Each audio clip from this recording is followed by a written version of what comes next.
Welcome to the Real Estate Mentor Show. I'm your host, Toby TB Brown, where I come to you live once a week to talk about business, to talk about real estate, to drop some jewels on you that can hopefully help you get to the next level in your business, specifically in your real estate investing business. For the last 16 years, I've been building my real estate empire one brick at a time.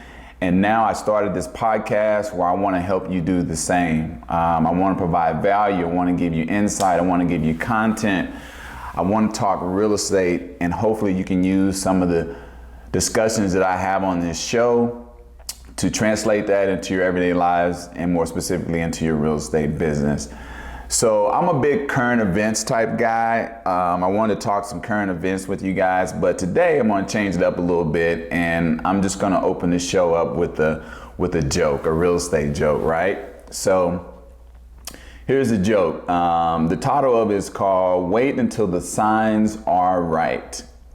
So a small real estate broker was dismayed when a brand new real estate franchise, much like his, opened up right next door and erected a huge sign which read, "Best Agents." He was horrified when another competitor opened up on his right side, the other side of him, and announced its arrival with the even larger sign reading, "Lowest Commissions." The small real estate broker panicked until he got an idea. He put the biggest sign of all over his own brokerage, and it read, "Main Entrance." So what do you get out of that? Like, you gotta be creative, guys. You gotta be creative. It's funny because I have a similar story. Like, when I first opened my corporate office that I'm in now, there's another real estate investor, a competitor that has a shopping center right next door to my office. And I guess when they got word that I was opening my office next door, they panicked. And so they went and put up a big, huge digital billboard right next door and started advertising all of their homes for sale and for rent and all of that. So I didn't panic. I just paused and I said, how can I turn this move into a more advantageous situation for me? So I said, well, their office is not next door to mine, so their location is not close. In fact, it's probably 10 to 15 miles away. They were just utilizing the shopping center that they owned to leverage and advertise real estate to overshadow my business next door. So I said, they're advertising all these properties, but if someone actually wanted to inquire about these properties or to stop in to talk about them, they can't go next door to the shopping center and talk about real estate. There's no real estate office there. So I said, what shall I do? So I decided to put up my own billboard, digital billboard, even bigger than the one that they had. And I started doing the same thing, advertising homes. And I said, guess what? Stop in right here at this location and we can help you find any piece of property that you're looking for. So in a nutshell, people driving by, because we're in a great location, there's 55,000 cars driving by every single day in my real estate office. We're in a great location. So people see my competitor's billboard and then they see mine, and they don't know the difference. They just see property. But on my office, it says real estate. So what do you think they're gonna do? You think they're gonna drive 10 to 15 miles to go inquire about some properties on sign A? Or you think they're gonna stop and come into my office to talk about properties on sign A and B? So it was a win-win situation for me. And I guess the point of that joke is that you gotta be creative, guys. Like, that's one of the keys that has allowed me to be successful in business, in real estate, is just being creative and just being able to figure out problems. And I think that's where a lot of people get stuck. Like, you try one thing and it doesn't work, or you see somebody else do something and it worked for them and it didn't work for you, and you get discouraged. And I'm here to tell you that if you fall prey to that, to giving up when something doesn't go your way or you can't figure something out, then you're going to fold. A lot of people have folded in this business because things just didn't go their way and they didn't want to go the extra mile to put in the extra effort to try to figure things out. The most successful people that I know, the most successful people that I've been around, they're very creative and they're very thoughtful about trying to figure things out. They don't just stop when they hit that first roadblock. They don't just quit when things don't go their way. They keep plowing ahead, trying to figure things out until they get the answers or until they come up with a solution. And I think that's always been one of my biggest traits, is just my curiosity and not giving up and always trying to figure things out.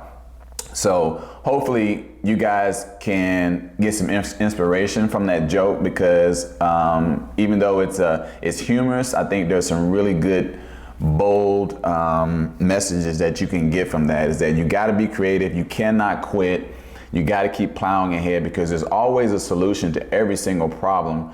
You just got to make sure that you put in the effort to find the solution and make sure you can turn something negative into something positive that can actually work in your favor.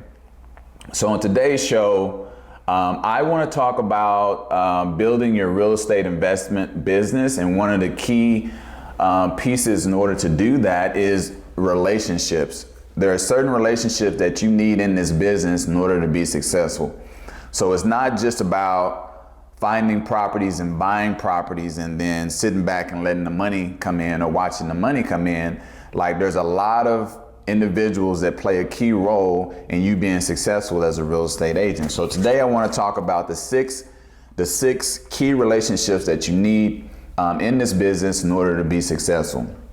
So the first relationship that you need to build a relationship with real estate agents and or brokers.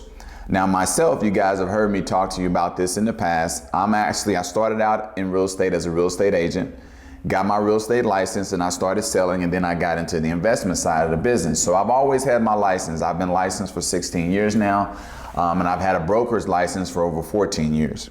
So how does that benefit me? Well, it benefits me because I'm able to go out and source and find my own deals. So the same information any other agent has access to in terms of the MLS listings, market listings, and any other pocket listings per se that other agents and brokers have. I have access to that information. So I'm able to basically find and locate and write contracts and negotiate on my own deals. That's been a huge advantage for me my entire career, because I'm able to actually get paid twice when I find my own deals. When I buy the property, I get paid a commission on that deal. And if I decide to sell it, I get paid a commission as well. And then of course on the investment side of it, as the buyer, as the investor, I get paid from the cash flow of renting the property, or if I decide to sell it, I get the profits from the sale. So where a lot of investors only get paid once, I'm getting paid twice. So that's been a huge advantage for me, and that's why I'm a big proponent for you guys to get your real estate license, because it puts you in a great position to leverage that license in order to get some extra income. So why is it important to have relationships with real estate agents? Again, because if you're going to be an investor, you have to find deals, right? And you want exposure to as many deals as you possibly can. And agents have access to a lot of properties that are on the market that you otherwise would not have access to if you did not have a license. So building relationships with agents and brokers is very important. Sitting down with them and going over with them what your investment criteria is, what locations, what neighborhoods you're targeting, what price points you're targeting, what type of properties you're looking for. And so when those properties hit the market that fit that criteria, they can send those properties to you. They can take you out to those properties and you can tour those properties, and then you can make wise investment decisions. So having relationships, if you're not going to get a license, having relationships with an agent or a broker is going to be vital. So that helps you to find and locate properties. The second relationship, and probably the biggest relationship that you need, in my opinion, is a relationship with a good banker. Good banker. Like, you have to have a good banker if you're gonna grow and scale a real estate investment business. So it's one thing to be able to find deals. It's a whole nother thing to be able to finance the deals. And the structure of your financing is gonna determine whether you're gonna be successful or not at the end of the day. So building a relationship with a good banker is vital. A banker is gonna be able to really get in the trenches with you, especially as a new investor. If you can help articulate to them what your vision is, how you want to grow your business, what type of properties you're looking for, and they can help you structure the financing around the properties that you want to buy. And if you actually can perform and execute, right? Execute, I mean, find the properties, renovate the properties, stabilize the properties, get them to cash flow and or sell them, pay the bank on time, right? Then you can grow that relationship, and thus you can grow your real estate investment business. But if you don't have a good banker, or if you've had a banker or two or three or four, and you haven't maintained those relationships, maybe you've abused those relationships, maybe you borrowed money and you didn't pay it back, or you were late on your payments, then you might as well shut the door and go back to doing what you was doing before you got in real estate, because you will not survive and you will not be successful in this real estate investment business if you don't sustain and maintain good relationships with your bankers, right? So how do you build a good relationship with the banker? Well, first, you got to be able to, again, articulate your vision of what you want to do. You can't just walk into the bank and say, hey, my name is Tommy, I want to buy some real estate, give me a loan. Like, you got to be able to explain why you're in the business, what your investment strategy is, right? What is your plan of execution? How do you plan to pay the bank back? Because that's the number one thing the banks are concerned about, is they need to have confidence that you, as a borrower, that you can pay me back. That's the number one thing. All of the other stuff comes secondary. The number one thing that a bank is concerned about is, will this person pay me back?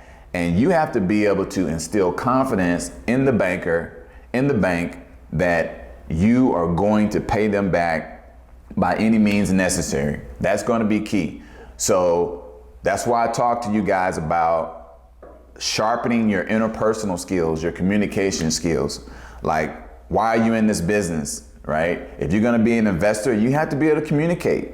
You got to be able to sit down with the banks and communicate, and again, articulate your vision, your strategy, how you want to build your business, and give them confidence that you're going to be successful, so that they have the confidence to take a chance on you, right? So your banking relationships are going to be of utmost importance, guys, when it comes to starting, growing, and scaling a real estate investment business. Thirdly, if you're going to buy properties, you're going to have a good insurance agent, okay? All real estate has to be insured unless it's free and clear, meaning that it has no liens or no loans attached to it. And even in that case, a lot of times you want to insure the property still, because you want to protect your investment. Depending on where you live, in Oklahoma, the weather is crazy. Like, we get storms, we get heavy winters, snow, ice, hail, tornadoes. We now get earthquakes. Like, you never know. Anything can happen. And so you want to protect your investment, right? And then, of course, again, if you have liens or loans on your properties, you're going to be required by the bank to carry insurance on them. So you have to have a good relationship with a good insurance agent. And again, similar to the banks, the insurance agent has to understand your investment strategy. There's a lot of insurance agents out there. It's a very competitive business. You know, you have your corporate agencies that have been around forever, your State Farms, your Farmers, your shelters, and you also have your independent agents, right? I started out with some of the larger insurance firms, but now I use a lot of independent agents. Independent agents are different from the standpoint that rather than just insuring through one vehicle, through one company, they actually go out and shop amongst several different insurance companies, and they bring you back the best rate, the best quote, the best policy for you and your situation. I like that versus just being in one vehicle or one situation with one agency. So I like independent agents, and so for me, building a good relationship with an independent broker and having them make sure that they understand your investment strategy, your business, how you're trying to build your business, and what are some of the things that are important to you, what are the requirements from the bank, making sure that they're responsive, because that's another thing. If you have an insurance agent that doesn't call you back for a day or two, or if you email them and they don't email you back for a day or two, that's not a good thing. That's not a good thing. You want an agent that's going to be responsive to your needs, because there's going to be times where you may have a bank or someone else that you're doing business with. They're going to require information from you. They're going to need, let me see a copy of your insurance policy. I need verification of insurance. I need a certificate of insurance, right? Or I need you to make some changes to your policy, and I need to see proof of that, right? And you need to be able to get that information from your insurance agent swiftly. So communication is key, and they need to be responsive. That's another quality that I look for in all insurance agents, because it's one thing to quote a policy, type up a policy, and provide a policy. It's another thing to be able to manage the relationship and be able to communicate and be able to be responsive to my needs as a customer and as a real estate investor. So a good insurance agent is also key to building your real estate investment business.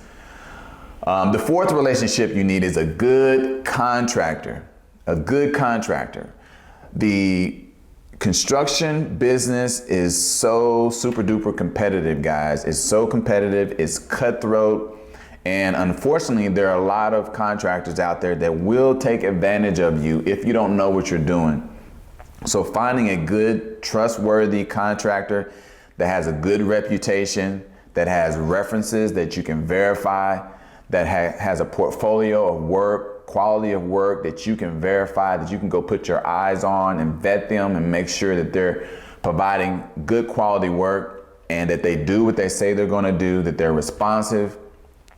That's going to be key as well, because again, it's one thing to find a property. It's another thing to be able to get it financed. It's a whole nother thing to be able to execute on the renovation and remodeling of the property as well. It's a key component to being successful as an investor. So you need to find a good contractor. There's a lot of ways to do that. The best way, in my opinion, is through referrals. It's through referrals. So if you know someone in the business, someone that has a list of contractors that they've used in the past, that's always the best source, because people refer those that do good work. And so the more referrals you can get, the better, okay? When I first started out in this business, I didn't have a lot of good relationships with contractors. In fact, I didn't have any. So I built those relationships through trial and error, right? I would meet people at Lowe's and Home Depot and some of these other supply stores, and I would build relationships with them, and I would give them small jobs just to see what they could do. And I started out that way.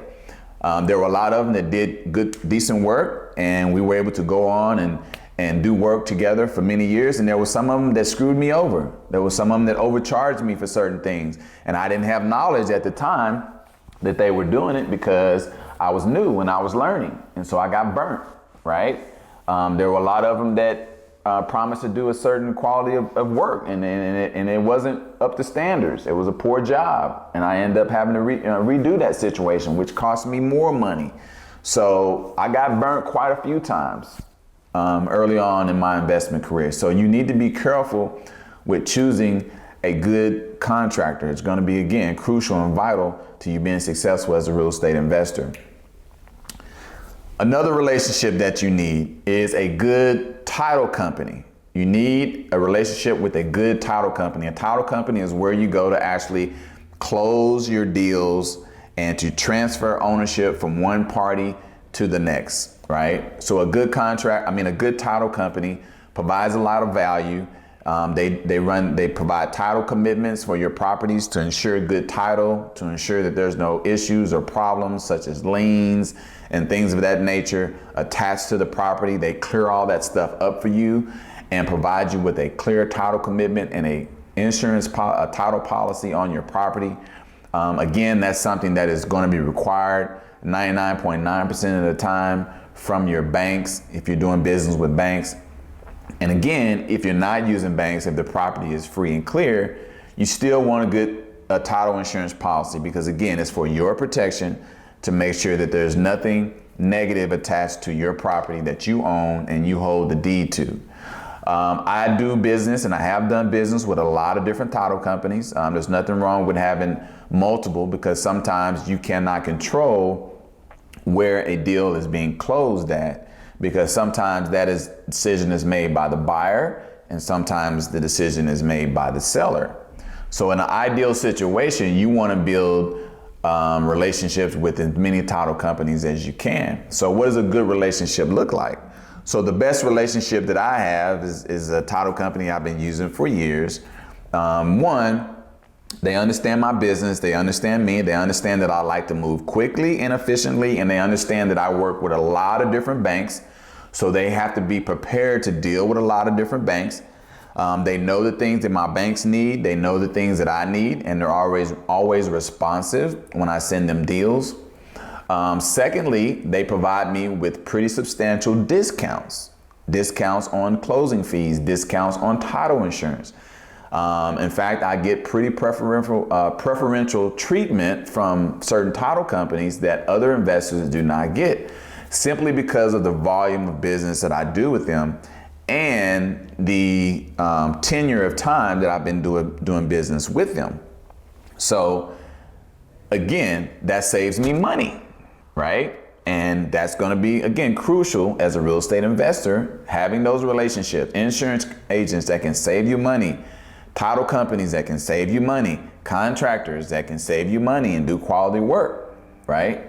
Building those relationships is key. And a title company, again, is another key component, a key relationship that you need as a real estate investor when building your business. So find a good title company, find a good closer, again, that's going to be responsive when you send them deals, and that you can, build a relationship with. Sometimes you have to kind of like the person. If you don't like them, if you have a closing agent that's rude and that's mean and doesn't necessarily respect you, or doesn't, email you back on time, or doesn't smile when you come in to close and doesn't make you feel appreciated as a customer, don't use them. I've had several closing agents that they make you feel like you're just another closing, just another customer when you come there. I don't like that. I'm sending you business. I'm bringing my deals to you. I don't have to. There's 100 other title companies and agents that I could be using, but I'm bringing my deals to you. So I need to feel appreciated. I need to feel that you value my business. I need to feel that you respect me as an investor and a customer. And again, that you value the fact that I'm bringing my deals here to you. So what are you going to do for me as a customer to make me feel appreciated? That's huge. That's big, guys. I had a title company here recently that I was doing business with for quite some time. And, I called them, and they come visit me all the time. And they said, well, what can we do for you, this and that? I said, well, you know what? What I need this month is for you guys, if you could possibly bring lunch for my company. That would be good, because I try to do something for the company every month, every other month, or whatever. Sometimes we have company lunches. Sometimes we do something outside of the office. And I said, well, if you guys can cater in some lunch, that would be great, right? So the rep went back and talked to the corporate office, and they called and says, hey, we apologize, but we can't bring the lunch. We don't want to make it appear as though we are inducing you to do business with us. And I was like, what do you mean inducing me? How's it an inducement? I mean, you stop by, you bring cookies, you come in with flyers, and you come in with other things that you in the past in order to massage the relationship. What's different from that and you providing lunch for my office? I didn't understand that.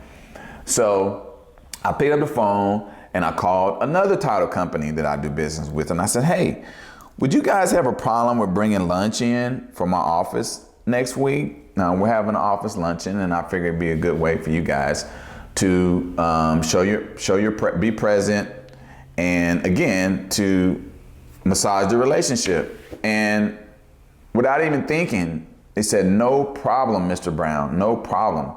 What do you want? Is there a particular restaurant? How many people? Boom, boom, boom. And the next week they catered lunch into my office, and it was no problem. So to me, that was a situation where I didn't like that, right? I'm like, I've been doing business with you guys for years, and you can't bring in lunch? Like, you can't bring in lunch for 30, 40 people? Like, okay, screw you, dude. Like, I'm not using you guys again. And that's been almost a year, and I haven't used them since then. And if I can avoid it, I'm not gonna use them, because to me, I feel like they didn't value me as a customer. They didn't value me in terms of the years that I've been doing business with them. So that's fine, right? You don't appreciate a customer like me? I don't want to do a business with a title company like you. End of discussion, close the door. So again, guys, for me, one of the most important things is making sure that these relationships value you as well. Yes, you need them, but they need you too. You're a customer. As an investor, you're a customer. So you want to make sure that they value you as well. And then lastly, another really, really big relationship that you need is with an accountant. Guys, you need an accountant. Sometimes a lot of individuals try to do their own accounting and their own taxes and so forth, and the books for their business, and then they wait until things get out of hand and they get into tax trouble, or the finances get out of hand to where they can't do it, and then they go get an accountant. An accountant has to figure everything out, the big mess that you've made. They got to go figure it out, and they end up charging you out the yin yang, and you end up paying heavily for that. So if your vision and your goal is to build a long-term sustainable real estate investment business, meaning that you're all in, this is not just a part-time deal for you, like you're all in and you really want to create an empire, then get you an accountant out the gate, because the information and the value that an accountant's going to bring you from day one is going to be crucial, right? Because sometimes you can't be good at everything, right? Like you're going to be an investor, you're going to be good at buying properties, you're going to be good at getting them fixed up, you're good at sales, you're good at marketing. Like no one's good at everything. So don't try to be an accountant. Don't try to be a guru at everything. Like turn and delegate those things over to the experts. Like take that hat off and turn it over to the experts. When I first got started, I was doing my own accounting. I had QuickBooks set up, and I was, because I went to school and I took accounting in school. So I figured, debits and credits and balance sheets and P&Ls, like I understand all that stuff. So I was doing my own accounting. And then I got to the point where I was like, man, okay, this is kind of getting out of hand. It's going beyond my knowledge base. And the bank started asking me for things that I couldn't provide. And I didn't like that either, because the bigger you get, the more responsibility you have, the more the banks and your lenders are going to expect of you. They want certain reports, and they want your finances, and they want it structured in a certain way. And who best to do that and help you with that than an accountant? So you need a relationship with a good accountant. And I propose and I suggest that you get that out of the gate. Don't wait till you get to 20, 30, 40, 50 properties and then say, okay, I need to go get an accountant now, just to find out that you've been doing shit the wrong way the whole time. Now they got to go and reverse engineer everything that you've done, and then they're going to charge you for it, and you're going to pay heavy for it. So build a relationship, find a good accountant. They value you as well. That's one of the key things for me.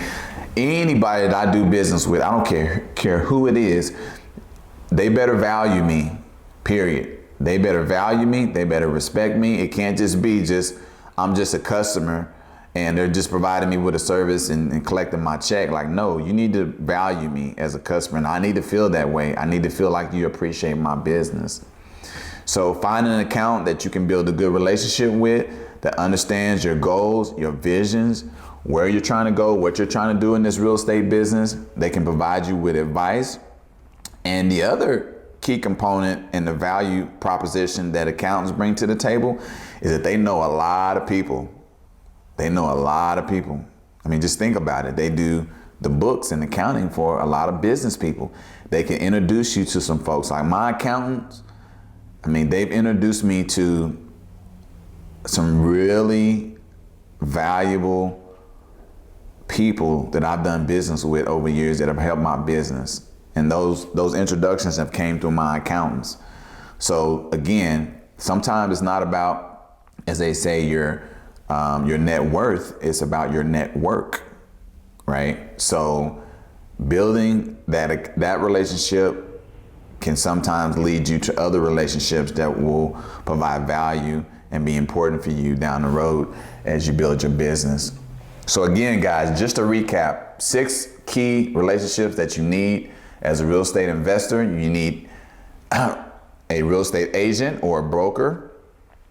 You need a relationship with a banker that's going to fund your deals. You need a relationship with an insurance agent or insurance company that's going to help you insure your properties.